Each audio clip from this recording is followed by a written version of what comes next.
Halo kawan, assalamualaikum warahmatullahi wabarakatuh. Dan jumpa lagi sama saya Samudin di Karisma Channel tentunya. Nah, oke kawan semuanya, hari ini kita mau ngebahas sebuah laptop gaming yang menjadi primadona di angka 11 jutaan rupiah.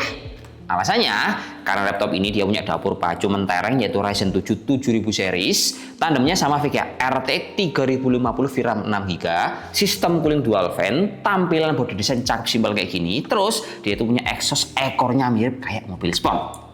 Kenalin kawan, laptop yang kita bahas ini adalah seri HP Victus 15 FP3744AX yang harganya itu dibanderol mulai di angka 11,6 juta rupiah.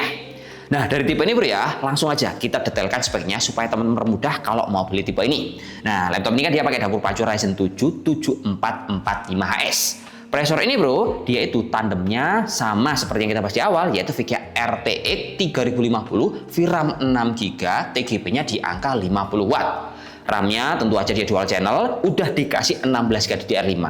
Ini tentu aja bisa kita maksimalkan hingga di angka 64GB. Penyimpanan pakai M2 NVMe Gen 4, kapasitas 512GB, speednya kenceng, softwarenya bundlingnya lengkap, ada Windows 11, ada Office 2024, bisa pilih juga yang M365 Basic. Untuk layarnya pun nyaman dipakai, ukuran 15,6 inch, panel IPS, akurasi 62,5% sRGB. Nah, dari spek ini bro ya, semisal kita versuskan sama merek lain di segmen mending, tetap menangnya si Victus yang kita bahas, dia adalah karena harga paling terjangkau, performa boleh diadu sama yang lain.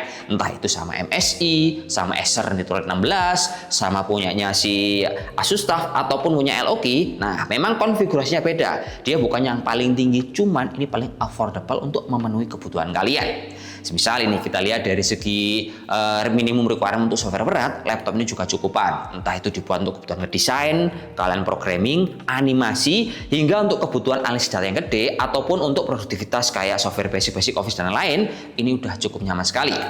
Terus pas kita nyobain laptop ini juga untuk kebutuhan bermain game, nah ini ada game baru bro ya, mungkin bisa menjadi salah satu pilihan teman-teman pas lagi gabut main FPS, pakai game petualangan ini akan nyaman. Game itu adalah sebuah game yang ada di Steam, namanya War Mindset, yang menurut saya dia secara grafik memang tidak seciamik punyanya si Black Myth Wukong, tapi secara experience pas kita pakai, nah dia cukup nyaman. Terus settingnya pun kita bisa setting mentok kanan, ataupun yang paling playable teman-teman bisa manfaatin settingan yang ada di medium supaya gamenya itu nyaman. Terus kita bisa apa bro ya, pas waktu in game itu bisa melalui rintangan-rintangan dan juga cerita yang ada di dalamnya. Berikutnya, kalau teman-teman ingin melihat dari hasil performa dari game yang lain ataupun untuk uji render, teman-teman bisa pause yang ada di bagian sini.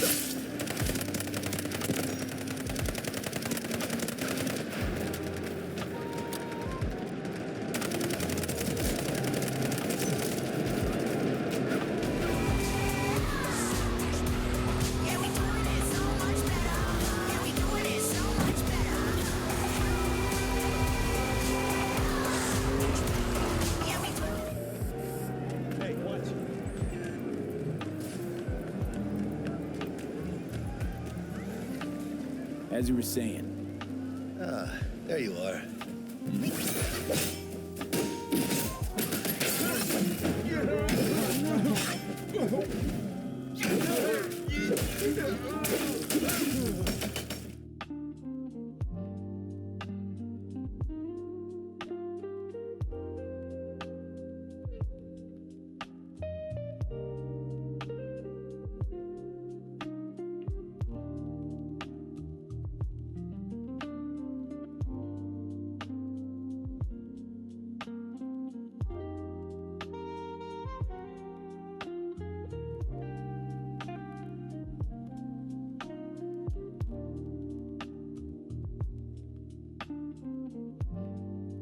Lanjut bosku, kita akan masuk kepada experience pemakaian dari laptop ini.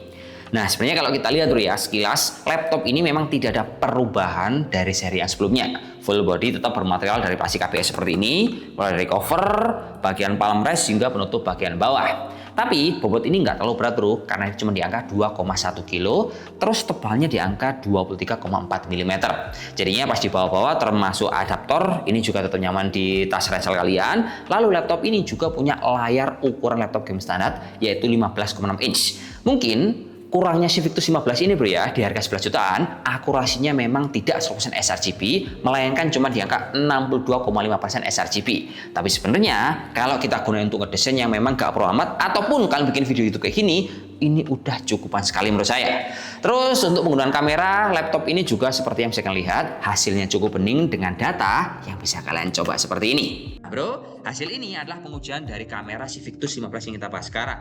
Gambarnya cukup terang, kita menggunakan 2 buah lampu di dalam studio. Terus untuk audionya juga ini termasuk keras. Kalau dekat, suaranya kayak gini, ini tes-tes dari menguji dekat. Semisal jauh waktu kita meeting, suaranya juga masih cukup jelas terdengar. Geser ke bagian keyboard, laptop ini juga nyaman dipakai, dia pakai layout full size bro ya. Ada fitur backlight warna putih, bisa kita sesuaikan. Terus keycapnya ini enak, dia lebar-lebar, jadinya cocok buat teman-teman yang punya ujung jari yang cukup gede. Lanjut, di bagian touchpad ini cukup responsif, dia ukurannya lebar, disesuaikan sama ukuran layout full size, jadi agak miring ke kiri. Kemudian untuk colokan earpod pun ini lengkap, terbagi di sisi kiri kanan. Type-C-nya ini bisa multifungsi, selain bisa kita manfaatkan untuk copy paste data, teman-teman juga bisa manfaatkan Type-C ini untuk DisplayPort. Jadi kita bisa pakai 3 layar, satu layar laptop ini, satu pakai HDMI, satu pakai Type-C. Berikutnya kalau kita bongkar bagian dalam, laptop ini kan dia tuh punya sistem cooling dual fan. Nah, untuk posisi fan-nya dia berjajar seperti ini. Untuk suhu tertinggi laptop ini pasti kebayang berapa, dia cukup stabil, hanya mencapai di angka 46 derajat Celcius. Ini pun suara fan-nya nggak berisik bro ya, beda banget sama punya MSI. Lanjut, untuk baterainya ini pun standar 52,5 mAh, bisa bertahan di angka 2-3 jam. Chargernya kotaknya kecil kayak gini, colokannya bulat, dayanya di angka 120 watt. Terakhir, garansi laptop ini dia udah dikasih jaminan resmi selama 2 tahun, bisa diklaim di seluruh Indonesia. Jadi kesimpulannya tetap seperti yang kita kasih data di awal, bahwa laptop ini menjadi primadona di angka 11 jutaan karena harga paling murah, performa boleh diadu sama yang lain. Jadi segitu aja bro ya, saya dulu. Assalamualaikum warahmatullahi wabarakatuh dan salam jos. Semoga bermanfaat kawan. Oke, mantap. Subscribe dong kawan. Oke.